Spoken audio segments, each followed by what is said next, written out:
അത് കണ്ടു കഴിഞ്ഞാൽ ആൾക്കാരോട് നമുക്ക് അഭിപ്രായം ചോദിക്കാം. ചാണ്ട എങ്ങനെയുണ്ട് സിനിമ? നല്ല ക്ലാസ് പടം. ഒരിക്കലും നമ്മളൊരു മലയാളം പടം എന്നൊരു ഫീൽ ഉണ്ടായിരുന്നില്ല. ഒരു ലാലേട്ടൻ്റെ ഇൻട്രോ സീനൊക്കെ എന്ന് പറഞ്ഞാൽ ഗംഭീരം. ഒരിക്കലും ഒരു മലയാളം പടത്തിൽ ലാലേട്ടൻ്റെ ഒരു ഇൻട്രോ ഉണ്ടെന്ന് തോന്നുന്നില്ല. ഫസ്റ്റ് ഹാഫൊക്കെ നൈസായിരുന്നു, എല്ലാവർക്കും ലാഗ് അടിപ്പിച്ചും തോന്നിയെങ്കിലും പേഴ്സണലി എനിക്ക് നല്ലതായിട്ടൊരു അടിപൊളിയായിട്ട് തോന്നിയൊരു ഫസ്റ്റ് ഹാഫ് തന്നെയാണ്. സെക്കൻഡ് ഹാഫിൽ നമുക്കൊന്ന് രണ്ട് ഫൈറ്റ് സീൻസ് ഉണ്ട്. നമ്മളെല്ലാവരും ലാലേട്ടനെ കാണാൻ ആഗ്രഹിച്ച ഫൈറ്റ് സീൻസ് തന്നെയാണ്. സീനുകൾ കൊള്ളായിരുന്നു, പക്ഷെ അതിൻ്റെ ഒരു ലെങ്ത് കുറച്ചൊന്ന് കട്ട് ഷോട്ട് ചെയ്യാമായിരുന്നു എന്ന് മാത്രമേ എനിക്ക് പേഴ്സണലി എൻ്റെ ഒരു ഒപ്പീനിയനായിട്ട് തോന്നുന്നു. ക്ലൈമാക്സ് എല്ലാം ട്വിസ്റ്റാണ്. പിന്നെ അതുപോലെ തന്നെ ഡ്രാഗൻ്റെ എല്ലാവരും സജസ്റ്റ് ചെയ്ത ക്യാരക്ടറേ അല്ലായിരുന്നു, നമ്മളാരും പ്രതീക്ഷിക്കാത്തൊരു ഇത് തന്നെയായിരുന്നു. അതുപോലെ തന്നെ ക്ലൈമാക്സും അടുത്ത തേർഡ് പാർട്ടിലോട്ടുള്ള ഒരു ഹിൻറ്റും ക്ലൂവും കാര്യങ്ങളെല്ലാം അടിപൊളിയായിരുന്നു. ഓവറോൾ പടം അടിപൊളി തന്നെയാണ്, മസ്റ്റ് വാച്ച് തന്നെയാണ്, തിയേറ്റർ എക്സ്പീരിയൻസ് തന്നെയാണ്. മലയാളത്തിൽ ഇത്രയും നല്ലൊരു ഇതുള്ളൊരു പടം ഉണ്ടെന്ന് എനിക്കും തോന്നുന്നുണ്ടില്ല. പക്ഷേ ഇൻട്രോ സീൻ ഒരു രക്ഷയില്ല, ക്ലാസ് തന്നെയാണ്. തേർഡ് പാർട്ടിന് വേണ്ടി വെയിറ്റിംഗ് ആണ്. എന്തായാലും എനിക്കിഷ്ടമായി. എങ്ങനെയുണ്ടായി പടം? മോശമില്ലായിരുന്നു. എങ്ങനെ പടം മോശമില്ലായിരുന്നു. ആകെ ഒരു മെയിനായിട്ടുള്ളൊരു കുറവെന്ന് പറഞ്ഞാൽ മ്യൂസിക്കിൻ്റെതായിരുന്നു. ഇലക്ട്രോണിക് മ്യൂസിക് ഇട്ട് അങ്ങ് നമ്മളെ വെറുപ്പിക്കുന്നുണ്ടായിരുന്നു. ഒരു മോഹൻലാലിനൊരു പക്കായിട്ടുള്ള ഒരു ഒറിജിനൽ തീം മ്യൂസിക് പോലും ഇല്ല. നമ്മളൊരു ഇങ്ങനെ ഒരു മാൻ അല്ലാത്തൊരു മാനിഫെസ്റ്റിൻ്റെ ഒരു വീഡിയോ ചെയ്യുമ്പോൾ, ഒരു ഫിലിം എടുക്കുമ്പോൾ നമുക്ക് കറക്റ്റായിട്ടുള്ളൊരു തീം മ്യൂസിക് ഇല്ലെങ്കിൽ ആ ഒരു ഹീറോയ്ക്ക് ഇമേജ് ആൾക്കാരിലേക്ക് എത്തൂല, കറക്റ്റായിട്ട് റീച്ച് ആവില്ല. ആ ഒരു ലാക്ക്നെസ് ഭയങ്കരമായിട്ട് ഫീൽ ചെയ്യുന്നുണ്ടായിരുന്നു. ദീപക് ദേവിൻ്റെ അധികം ഇൻസ്ട്രുമെൻ്റലായിരുന്നു മ്യൂസിക്. ഒരു ബാക്കിയുള്ള ഇൻസ്ട്രുമെൻ്റ് ഒന്നും യൂസ് ചെയ്തില്ല, നോർമൽ ഇൻസ്ട്രുമെൻറ്റ്, ബാക്കിയൊക്കെ ഇലക്ട്രോണിക് ഇൻസ്ട്രുമെൻ്റ് ആയിരുന്നു. അതുകൊണ്ട് ആ ഒരു ലാക്കിങ് ആയിട്ട് തോന്നുന്നുണ്ടായിരുന്നു. പിന്നെ എന്ന് പറഞ്ഞാൽ ഇങ്ങനെ ഒരു വിഷയം കൈകാര്യം ചെയ്യുമ്പോൾ ഒരു സൊല്യൂഷൻ, ഇതിനെന്താണ് സൊല്യൂഷൻ എന്നുള്ളത് പക്കയായിട്ട് പറയുന്നില്ല. പല പടങ്ങളിലും ലാക്ക് ചെയ്യുന്ന പോലെ ഒരു സ്റ്റോറിയിൽ ഉള്ളൊരു പാളിച്ചാണ്. നമ്മളിങ്ങനെ ഒരു വിഷയം കൈകാര്യം ചെയ്യുമ്പോൾ, ഒരു മനുഷ്യർ തമ്മിലുള്ള ഹെയ്റ്റ് പറയുമ്പോൾ അതിന് സൊല്യൂഷൻ ഇല്ലാതെ ഈ വെഞ്ചൻസിന് മാത്രം ഒതുങ്ങിത്തീരുന്ന ഒരു സ്റ്റോറി ലൈനാണ് പല സിനിമകളും കാണിക്കുന്നത്. ആ സിനിമകളിലെ ഒരു തുടർച്ച എന്നോണാണ് എമ്പുരാൻ അവസാനിക്കുന്നത്.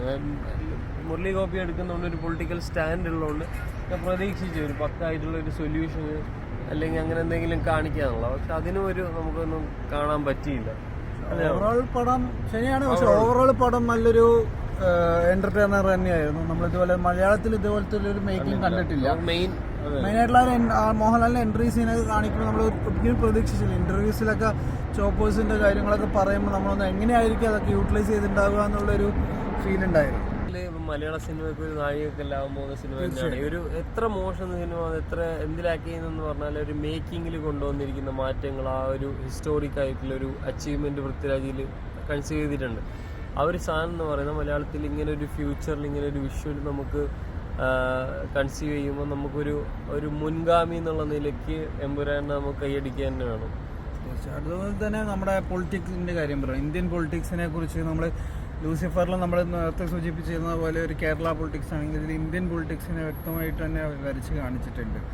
അതുപോലെ തന്നെ എല്ലാവരും പിന്നെ ഉറ്റുനോക്കിയിരുന്ന ഒരു ഡ്രാഗൻ്റെ ഒരു ഹിഡൻ ക്യാരക്ടർ, അതും നല്ല രീതിയിൽ തന്നെ റിവീൽ ചെയ്തിട്ടുണ്ട്. അതുപോലെ തന്നെ അവർ പറഞ്ഞ പോലെ തന്നെ ഹിൽ3-ലോട്ടുള്ളൊരു ബിഗിനിങ് പോലെ ഒരു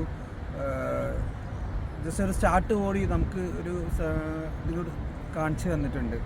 അതുപോലെ തന്നെ ഇതിൽ എനിക്ക് പേഴ്സണലി ലാഗ് അടിച്ചത് സെക്കൻഡ് ഹാഫിൽ 1-2 ഫൈറ്റ് സീക്വൻസുകളുടെ ലെങ്ത് കുറച്ചൊന്ന് കട്ട് ഷോട്ട് ചെയ്താൽ കൊള്ളാം. അത് ഫൈറ്റ് കൺസീവ് ചെയ്ത് ഒരു ആർട്ടിസ്റ്റ് കൊറിയോഗ്രാഫ് ചെയ്തിരിക്കുന്ന വീതവും കുറച്ചും കൂടി ബെറ്റർ ആക്കാമായിരുന്നു എന്നുള്ളൊരു, അല്ലെങ്കിൽ കുറച്ചും കൂടി കട്ട് ഷോട്ട് ചെയ്താലും നന്നായിരിക്കും തോന്നുന്നു. ബാക്കി നോക്കുകയാണെങ്കിൽ അതിൽ അഭിനയിച്ച എല്ലാവരും അവർക്ക് കിട്ടിയിരിക്കുന്ന റോളുകളെല്ലാം മികച്ച രീതിയിൽ ഒരു കുറവ് എല്ലാം തോന്നുന്നു വെച്ചാൽ മുമ്പ് ലൂസിഫറിൽ നമുക്ക് ഏറ്റവും നല്ല രീതിയിൽ എഴുതപ്പെട്ട എന്നുള്ള ക്യാരക്ടേഴ്സ് ഒതുങ്ങിപ്പോയി എന്നുള്ളത്. മഹേഷ് വർമ്മന്റെ ക്യാരക്ടേഴ്സ്, ബാക്കിയുള്ള ക്യാരക്ടേഴ്സ് ആയാലും അവർക്ക് വലിയ പർപ്പസ് ഇല്ലാത്ത, മഹേഷ് വർമ്മ ഡയലോഗ് ഇല്ല, ഒന്നും ഡയലോഗിൽ പർപ്പസേ ഇല്ല. മഹേഷ് വർമ്മ കഴിഞ്ഞ ഇതിലൊക്കെ പ്ലോട്ട് മൂവ് ചെയ്യുന്നുണ്ടായിരുന്നു. ഇത് വെറുതെ ഇപ്പോൾ TV കണ്ടുകൊണ്ടിരിക്കുക, ഇങ്ങനെ റിയാക്ഷൻ ഷോട്ട് ഇട്ട് അതിലായിരുന്നു മിക്ക ക്യാരക്ടേഴ്സിൻ്റെയും ഇതെന്ന് പറഞ്ഞ അവസ്ഥ എന്ന് പറയുന്നത്. ആ ഒരു റൈറ്റിങ് കുറച്ച് ഡൗൺ ആയി എന്നുള്ളത് എനിക്ക് നല്ലപോലെ ഫീലായി. ലൂസിഫറിന് നല്ലൊരു ഹൈ നോച്ച് റൈറ്റിംഗ് ആയിരുന്നു. ഇതൊരു മിഡ്ലിങ്ങിലേക്ക് പോയി, റൈറ്റിംഗ് മിഡിലായിരുന്നു. മേക്കിങ്ങിൻ്റെ ഒക്കെ ഒരു ഉയർച്ച കാരണമാണ് നമുക്ക് ആ ഒരു കാര്യം അനുഭവപ്പെടാറ്. അടുത്ത ഞാൻ നല്ലൊരു കാരണം എനിക്ക് തോന്നുന്നത് എന്താണെന്ന് വെച്ചാൽ നമ്മളൊക്കെ ലൂസിഫർ എന്ന് പറയുന്ന ഒരു പ്രതീക്ഷയില്ലാതെ ഒരു പടം വന്നു, ലാലേട്ടൻ്റെ ഒരു പടം വരുന്നു, പോയി കാണുന്നു എന്നുള്ളൊരു ഫീലിൽ കണ്ടിട്ട് നമ്മുടെയൊക്കെ മനസ്സിൽ കയറിക്കൂടിയ ഒരു പടമാണ് ലൂസിഫർ. അത് വെച്ച് നോക്കുമ്പോൾ തീർച്ചയായിട്ടും നമ്മുടെ മനസ്സിൽ അതിനേക്കാൾ ഉയർന്ന ലെവലിലൊരു ഇത് മാത്രമേ നമ്മളൊക്കെ പ്രതീക്ഷിക്കുന്നുണ്ടായിരുന്നു. ആ ഒരു ഓവർ എക്സ്പെക്ടേഷൻ കൊണ്ടുകൂടി ആവാം നമുക്ക് ഒരിക്കലും ഇത് ലൂസിഫറായിട്ട് കമ്പയർ ചെയ്യാനോ ലൂസിഫറിനെക്കാട്ടിലും മുകളിൽ പോകണമെന്ന് ഒരു കാരണം പറയാൻ സാധിക്കില്ല. ഈസ്റ്റർ